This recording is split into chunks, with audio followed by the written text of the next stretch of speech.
Ang unang census sa Israel. Noong unang araw ng ikalawang buwan, matapos umalis sa Ehipto ang sambayan ng Israel, si Yahweh ay nangusap kay Moises habang siya'y nasa loob ng toldang tipanan na nooy nasa ilang ng Sinai. Ang sabi ni Yahweh, "Magsagawa ka ng isang census, bilangin at ilista ninyo ang pangalan ng buong sambayanan ng Israel ayon sa kani-kanilang angkan at lipi. Ilista ninyo ang lahat ng lalaki. Mula sa gulang na 20 pataas, lahat ng maaari ng lumaban sa digmaan, magpatulong ka kay Aaron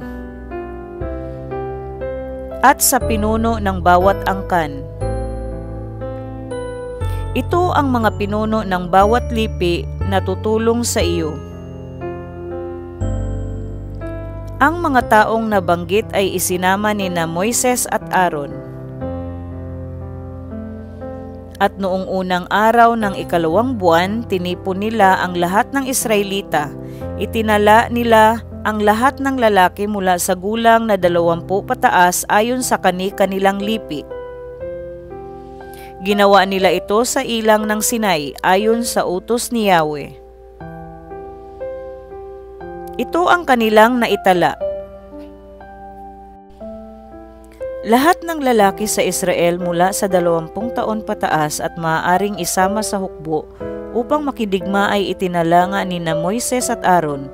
Sila ay tinulungan ng 12 pinuno na mula sa bawat lipi ng Israel.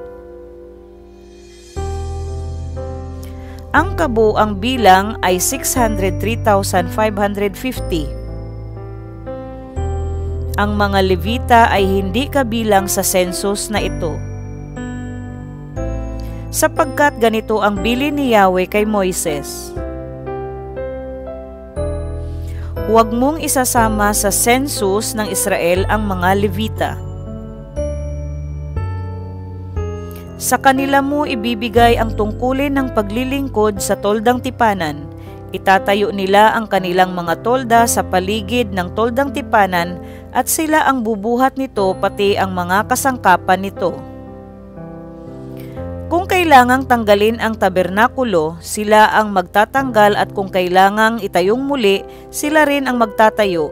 At sino mang lumapit sa tabernakulo liban sa kanila ay dapat patayin."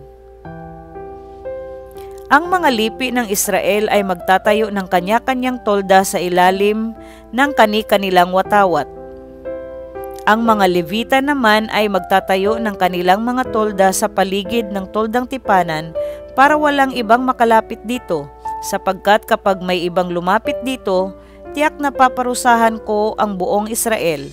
Ang mga Levita nga ang mangangalaga sa toldang tipanan.